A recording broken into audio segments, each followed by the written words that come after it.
सप्ताह कथा ज्ञान यज्ञ षष्ठम दिवस मध्याह्न काल का समय। कल साय काल की कथा में गिरिराज पूजन, भगवान ने इंद्र की पूजा हटा के गिरिराज जी की पूजा कराया। इसके माध्यम से एक उपदेश भगवान ने दिया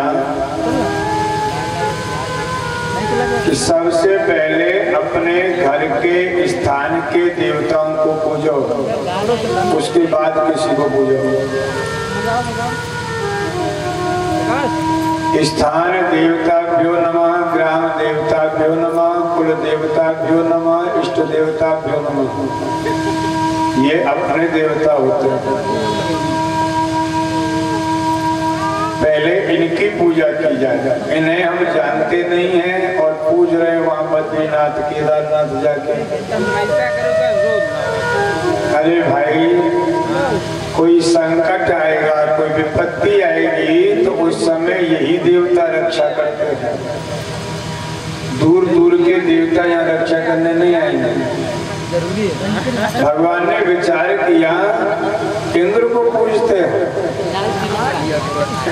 और तर्क है कि इंद्र वर्षा करते हैं,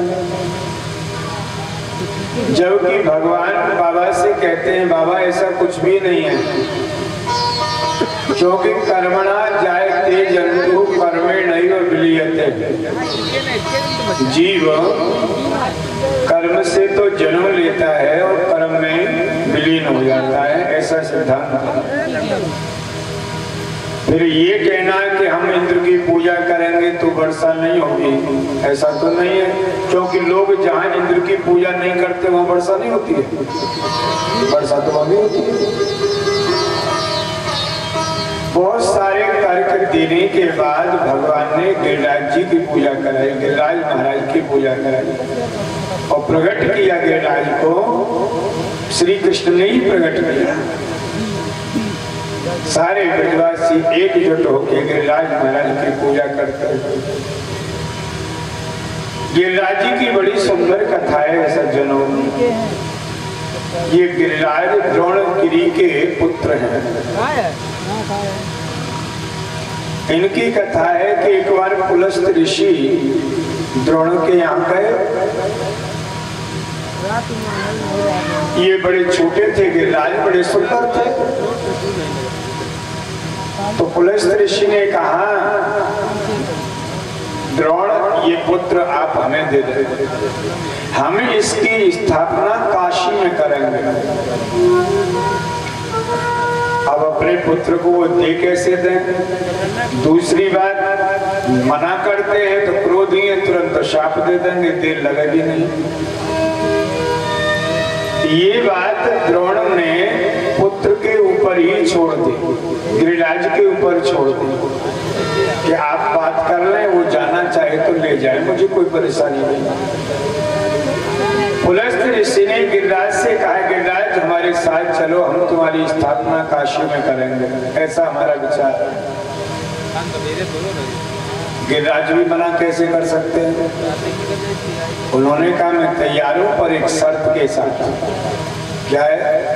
यहाँ से आप हमें ले जाएंगे तो जहाँ स्थापना करनी हो वहीं रखना, बीच में कहीं रखना मत, और रख दिया तो फिर हम वहां से उठेंगे नहीं।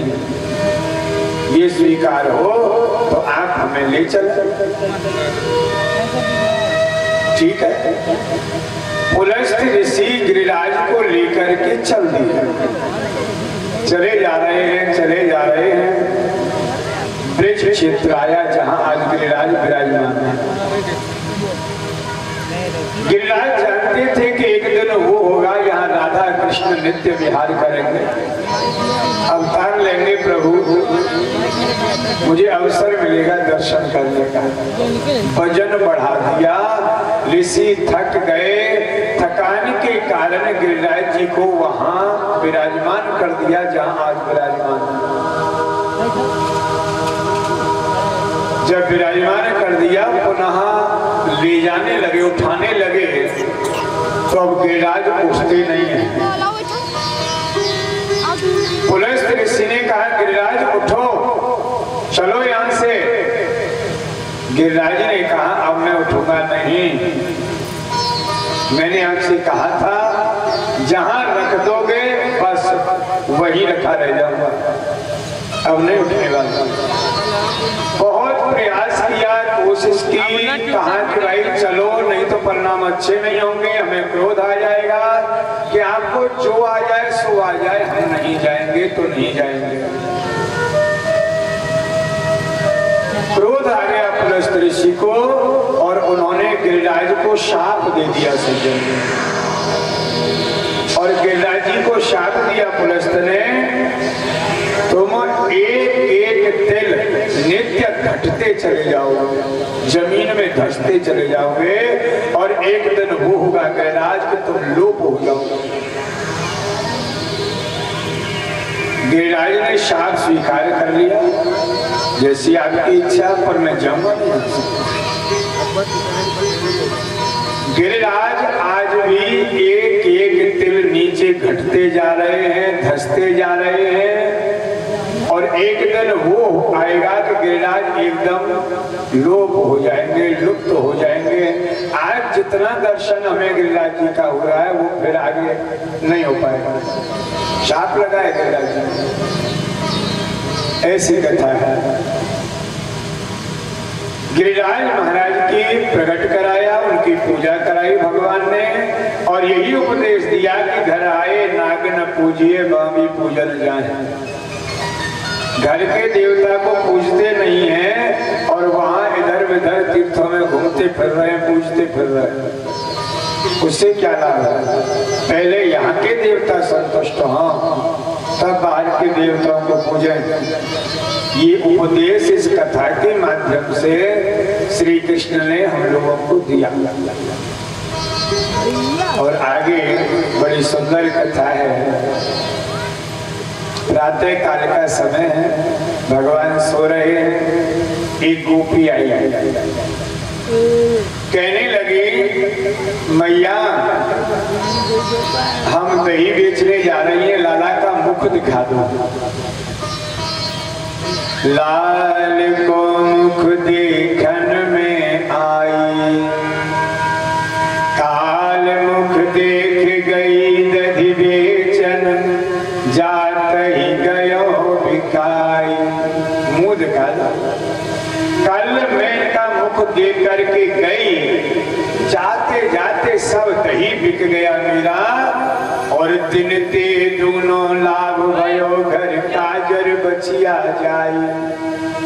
इतना लाभ हुआ घर आने पर, मेरी गैया ने काली बचिया को जन्म दिया। कितना अच्छा मुख है कृष्ण का, दिखा दो। मैया ने कहा वो सो रहा है, जगह नहीं है। तो मैया मैं जा रही हूँ। मैया को पता है कन्हैया सो रहे हैं, पर गोपी जानती है कृष्ण जग रहा है। कहती है मैं संकेत उठ जा रही हूँ दही बेचने। मैया बोली कहीं भी जा, मुझे क्या लेना देना। नाम मैया का लेती है, कहे कन्हैया से रही है। संकेत, वट का संकेत कृष्ण को देती है। ये गई, एक दूसरी गोपी आई, बोली गोबर दे दो, गोबर। मैया ने कहा मेरे घर में रखा है गोबर, खिड़कों में ले जा। ले जाऊं? ले जा, ठीक है तो मैं जा रही हूं। ये गई। भगवान तुरंत बैठे हुए, उन्होंने कहा मैया ये गोपी है ना, बढ़िया तो नहीं है, अच्छी नहीं है। क्यों? इसमें क्या कमी है? चोरी करती है, चोरी। तेरा से क्या चुराया? चोर है ना, तेरे को सब चोर नजर आते। कि मैया एक दिन ये गोपी मेरी गैया के बछड़ा के गंडा खोल के ले गई। अच्छा अच्छा अच्छा, पर अब तो न बछड़ा न गैया सब चरवे गए, तू सो रहे हो तब ते। मैया जी बहुत ऐसी है, मैं यार देखूंगा या फिर रखवाली करूंगा कुछ ले न जाए। और पहुंच गए खेल करने। गोपी ने गोबर की हील ज्यादा भर ली है, उठ नहीं पा रही। तो चारों ओर देखते भये नजर पड़ी कृष्ण पे और कहने लगी आओ मेरी हीले उठवा जाओ। बुला रही है कृष्ण को। अरे निक अयो रे गिरधारी, लाल मेरी दीजो हेल पुजाए। अरे निक अयो रे गिरधारी, लाल मेरी दीजो हेल पुजाए। अरे निक अयो रे गिरधारी, लाल मेरी दीजो हेल पुजाए।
भगवान बोले गोबर दियो और नौकर और बना रही है।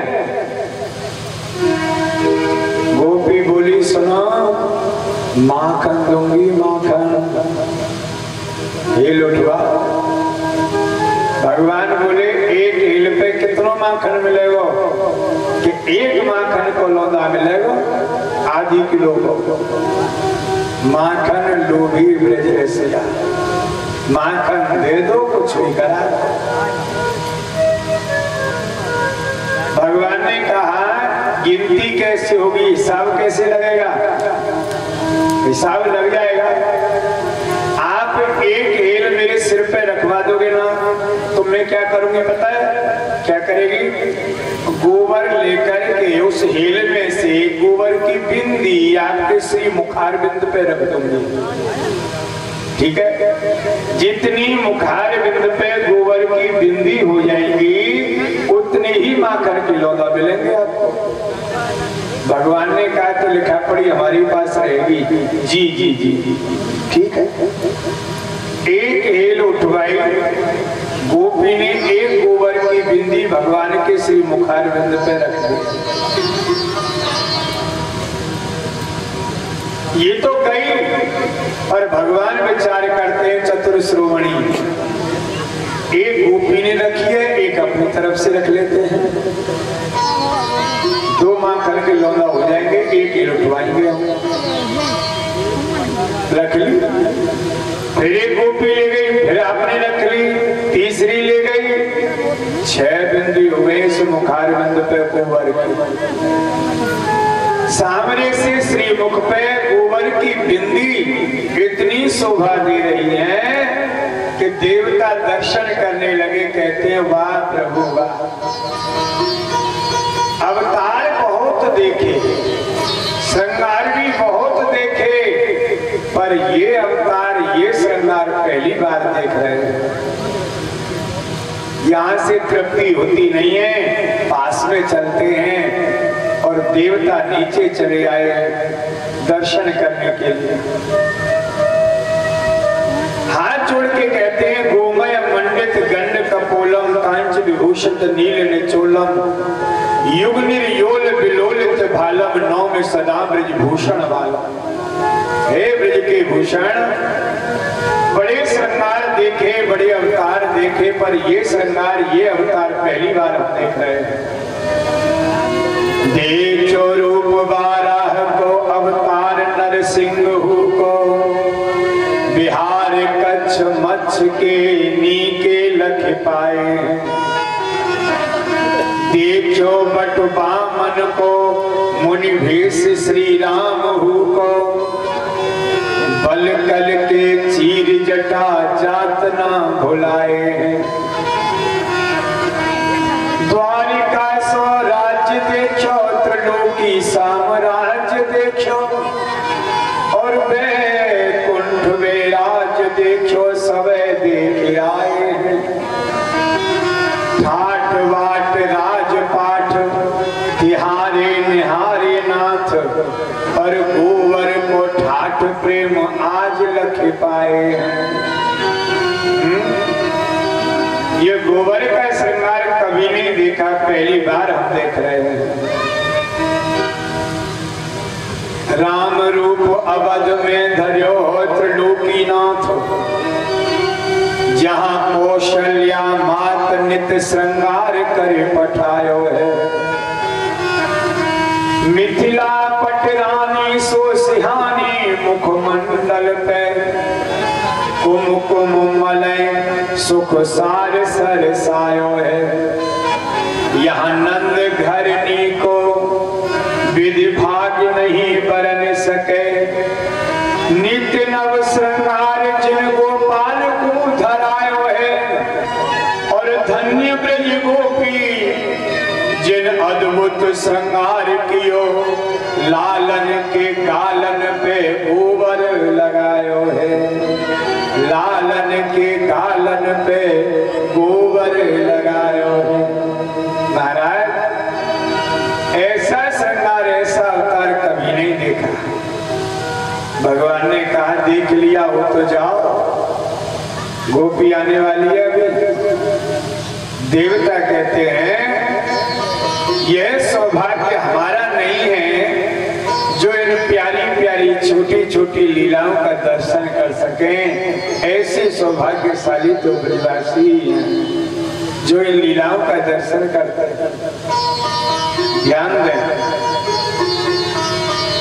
भगवान का जो श्रृंगार किया जाता है ये भगवान को सुंदर बनाने के लिए नहीं किया जाता है।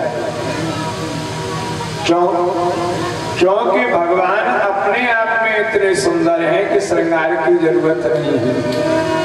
सूर्य श्याम जो आप ही सुंदर, तिनको क्या श्रृंगार, उनका कोई क्या श्रृंगार करेगा। फिर कहते हैं जब सुंदर ही है तो श्रृंगार क्यों किया जाता है? पर श्रृंगार नहीं करना चाहिए। हाँ, करना चाहिए। वो इसलिए करना चाहिए कि भगवान के प्रत्येक अंग से छवि की किरणें निकलती हैं, तरंगें निकलती हैं। उन छवि की तरंगों को ढकने के लिए श्रृंगार किया जाता है भगवान का, सजाने के लिए नहीं, उनकी सुंदरता को छुपाने के लिए श्रृंगार होता है भगवान का। एक कथा है, आप जानते होंगे, सूरदास जी जैसा श्रृंगार मंदिर में ठाकुर जी का होता था, श्रीनाथ जी का, वैसा ही वर्णन करते थे। हरा पहने तो हरा वर्णन, लाल है तो लाल वर्णन, पीला है तो पीला वर्णन। पुजारियों को बड़ी शंका हुई, दिखता है नहीं और श्रृंगार का झोंका त्यों वर्णन करता है, इसकी परीक्षा ली जाए, ऐसा श्रृंगार करें ये सोच न सके। पुजारियों ने चतुराई करके भगवान के साथ क्या किया, पूरे अंग पर यदि कुछ पहनाया तो केवल गले में एक माला, कोई वस्त्र नहीं, कोई श्रृंगार नहीं, और भगवान का पर्दा खोल दिया। जो के त्यों खड़े हैं भगवान एकदम। अब पुजारियों ने कहा, महाराज वर्णन करें आज भगवान का कैसा श्रृंगार हुआ है। तो सूरदास जी हंसने लगे, बोले आज का जैसा तो श्रृंगार हमने आज ही देखा है, हमने कभी नहीं देखा ऐसा श्रृंगार। बताओ क्या पहने हैं भगवान, कैसे लग रहे हैं भगवान, कैसे दिख रहे हैं, कि बता दें कैसे दिख रहे हैं, कि बताओ। आज हरि देखे नंगा, आज हरि देखे नंगा। आए तो एकदम नंग धड़ंग खड़े हैं। पुजारियों ने कहा कुछ भी नहीं है, ये बता रहे हैं कुछ है कि नहीं। आज हरि देखे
भी नहीं है।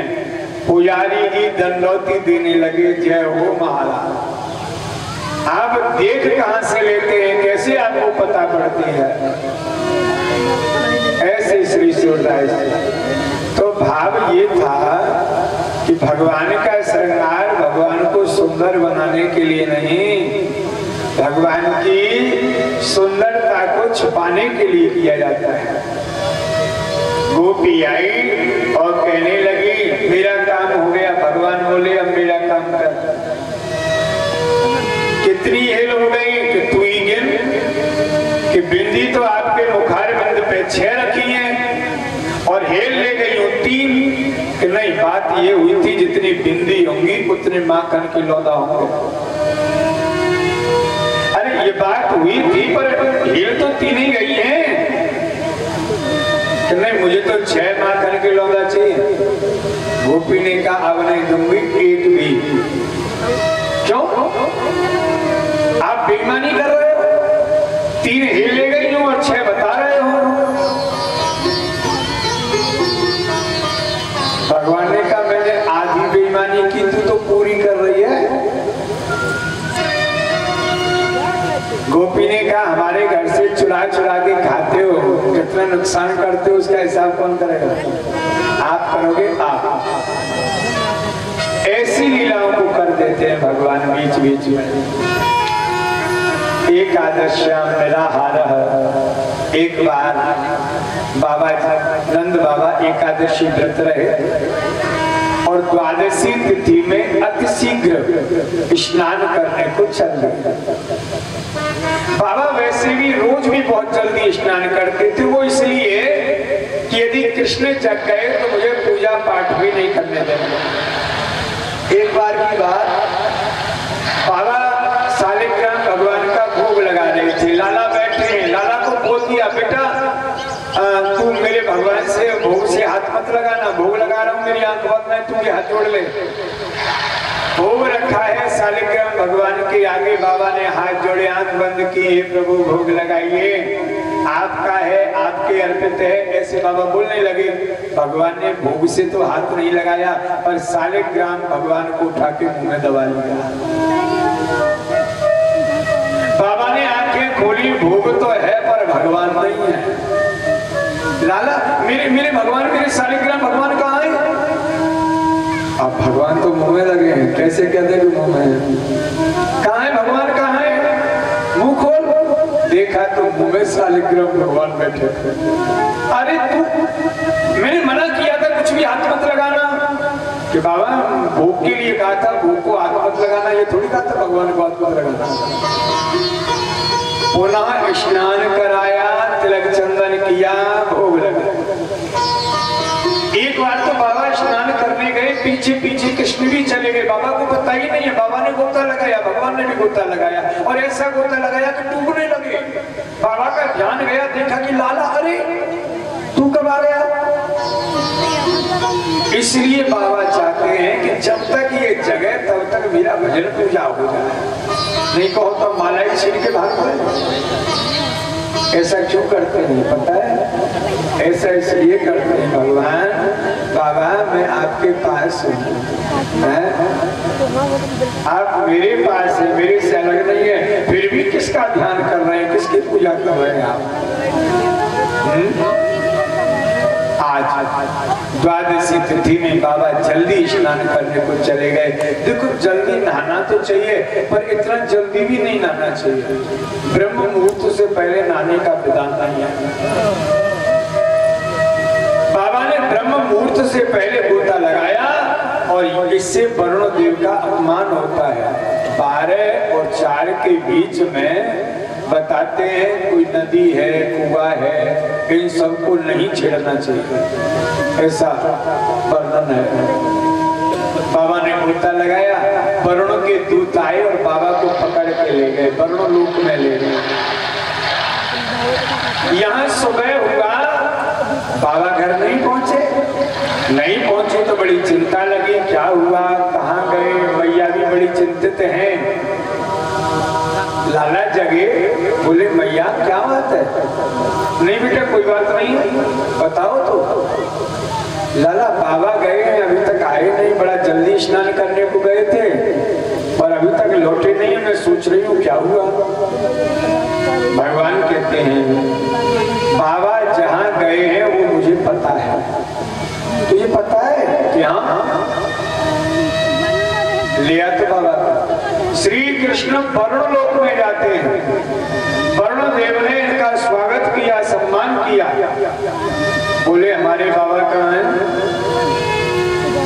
बाबा को बुलाया, बाबा आए। अरे लाला क्या ये लोग तुझे भी पकड़ लाए? नहीं बाबा, मैं तो आपको लेने के लिए आया हूँ, चले? चलो, मैंने लोगों से मना किया था, मुझे मत ले जाओ, मुझे मत ले जाओ, मेरा लाला रोएगा, माने ही नहीं। बाबा कोई बात नहीं।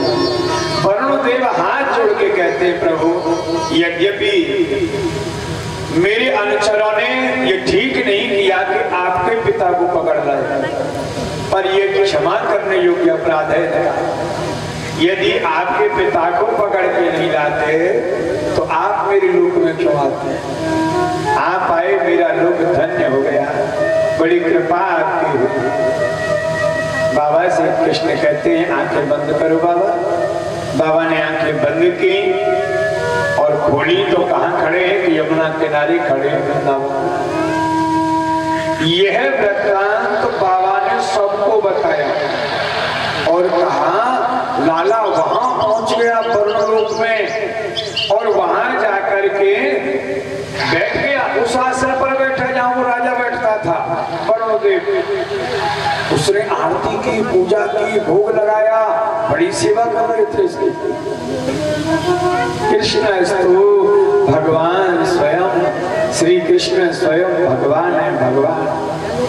अब यहाँ से आगे रास पंचाध्यायी की कथा है, जो भागवत जी की प्रधान कथा है, मुख्य कथा है, महत्वपूर्ण कथा है, वो रास पंचाध्यायी अब हम प्रारंभ करेंगे। पहले थोड़ा भगवान का ध्यान करें, पहले रास पंचाध्यायी कथा सुनते। लूट के ले गया दिल जिगर, साम राजा दुगर, साम राजा दुगर।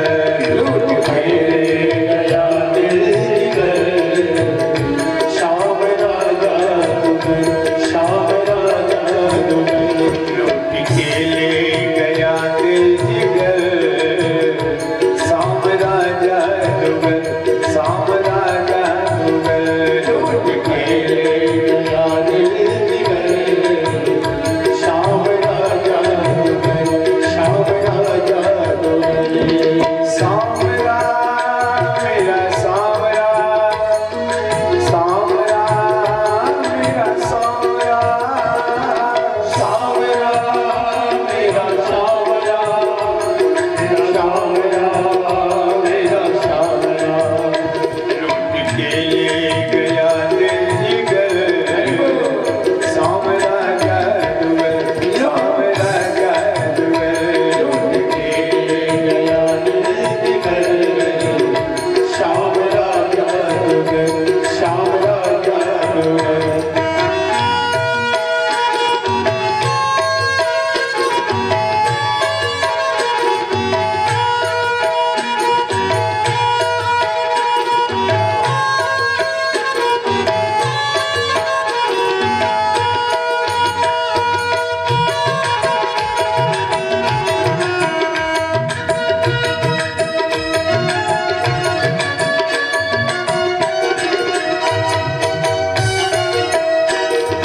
मैं तो गई भरने को यमुना पे पानी, मैं तो गई भरने को यमुना पे पानी, मैं तो गई भरने को यमुना पे पानी, मैं तो गई भरने को यमुना पे पानी। एक छवि नटखट की हुई मैं दीवानी, एक छवि नटखट की हुई मैं दीवानी, एक छवि नटखट की हुई मैं दीवानी, एक छवि नटखट की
भगवान की जय। रास पंचाध्यायी कथा प्रारंभ हो रही है, जो भागवत की प्रधान कथा है। यह कथा 10वें स्कंद में 29वें अध्याय से प्रारंभ होती है, 33 तक 5 अध्याय। भगवान पिता रात्रि शरदोत फुल्ल मल्लिका चरन्तु मनश्चक्रे योग मायामुपाश्रिता। भगवान सबसे पहले, रास के पहले भगवान शब्द कह करके महारास में होने वाली जितनी भी शंकाएं हैं सबका समाधान कर दिया गया। भगवान नाम से कैसे समाधान होगा, क्योंकि रास में भगवान गोपियों के साथ नृत्य करते हैं, उसके बाद जल क्रीड़ा की गोपियों के साथ ये भी वर्णन है, तो भगवान कह करके सब शंकाएं खत्म हो चुकी। जैसे अब कहते हैं कि भगवान किसे कहा जाता है, जिसके अंदर सज्जनों 6 चीजें हों वो भगवान है, और 6 चीजें हमेशा रहती हों और पूर्ण मात्रा में हो, उसे भगवान कहते हैं। ये 6 चीजें हम लोगों के पास भी हो सकती हैं, होती भी हैं। क्या क्या है? ऐश्वर्यस्य समग्रस्य धर्मस्य यशसः श्रियः ज्ञान वैराग्योश्चैव षण्णं भग इति गणाः। संपूर्ण ऐश्वर्य, संपूर्ण ज्ञान, संपूर्ण वैराग्य, संपूर्ण लक्ष्मी, संपूर्ण धर्म और संपूर्ण यश, जिसके पास पूर्ण मात्रा में ये 6 चीज हो और हमेशा रहती हो, उसे भगवान कहते हैं। अब हम लोगों के पास ज्ञान भी हो सकता है, वैराग्य हो सकता है, धर्म हो सकता है, सब हो सकता है, पर एक तो पूर्ण नहीं है, दूसरे हमेशा रहने वाला नहीं है। भगवान नित्यं संत्यस्मिनि इति भगवानः। ये 6 चीजों जिसके पास नित्य निवास करें उसे भगवान कहते हैं। अतः सर्व समर्थ प्रभु भगवान, और जहाँ सर्व समर्थ आ गया तो वहां कोई शंका ही नहीं रह जाती। समर्थ कौन नहीं दोष गुसाई, समर्थ कौन दोष गुसाई, रवि पावक सुर सर की नाई, रवि पावक सुर की नाई, रवि पावक सुर सर की नाई, रवि पावक सुर की नाई। समर्थ व्यक्ति को दोष नहीं दिया जा सकता, भगवान सर्व समर्थ है। अब आज पूर्णमासी की रात्रि है ऐसा समझा जाए, और पूर्णमासी की रात्रि में भगवान जंगल में एक वृक्ष का सहारा लेकर के लेटे हुए हैं। दाएं बाएं घोटू पर दायां चरण रखा हुआ है और चंदा की ओर देख रहे हैं। चंदा की ओर देखते भय भगवान ये विचार कर रहे हैं कि शरद ज्योतिना तुल्यं कथमपि परो नास्ति, समयस्त्रीलोक्यामात्क्रीडं क्वचिदपि न वृन्दावन समम्, न काव्यं भोजाक्षी ब्रजवती कल्पेत ब्रह्म सन्मनो मे सोत्कण्ठं ऊर्मिजनदासोत्सवरसे। भगवान ये विचार कर रहे हैं कि शरद पूर्णिमा के समान अन्य कोई उत्तम रात्रि नहीं है। शरद ज्योतिना तुल्यम कथमपि परो नास्ति, और ऐसा समय, ऐसा स्थान, वृंदावन जैसा स्थान कोई स्थान नहीं।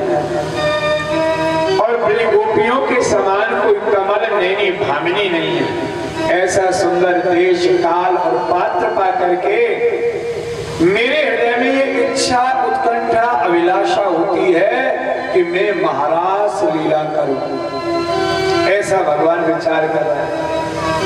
प्राची दिश पूरन कला उदित भयो अवचंद, किरण सुशीतल सुखद अति करत ताप सब मंद। बड़ा सुंदर समय है। ये विचार कर रहे हैं भगवान अकेले अकेले। उसी समय नारद जी की प्रेरणा से यहाँ कामदेव चले आए। काम ने श्याम को प्रणाम किया। भगवान ने कहा आइए मकर ध्वज कामदेव, आपका स्वागत है, बैठे विराजे और व्यक्त करें कैसे पदार्पण हुआ आपके हमारे पास। भगवान मैं एक इच्छा लेके आपके पास आया हूँ, कहें। मैं आपसे युद्ध करना चाहता हूँ। भगवान ने कहा जरूर, हम मना थोड़ी करेंगे। पर कामदेव युद्ध दो प्रकार का होता है, एक किले का युद्ध होता है, दूसरा मैदान का होता है। आप हमसे कौन सा युद्ध करेंगे? अंतर क्या है दोनों में? अंतर ये है, किले का युद्ध तो ऐसे होगा कि मैं आसन लगा के बैठ जाऊंगा और आप अपने कान बाणों का प्रहार हमारे ऊपर करें। यदि हमारा मन विचलित हो गया तो हम हार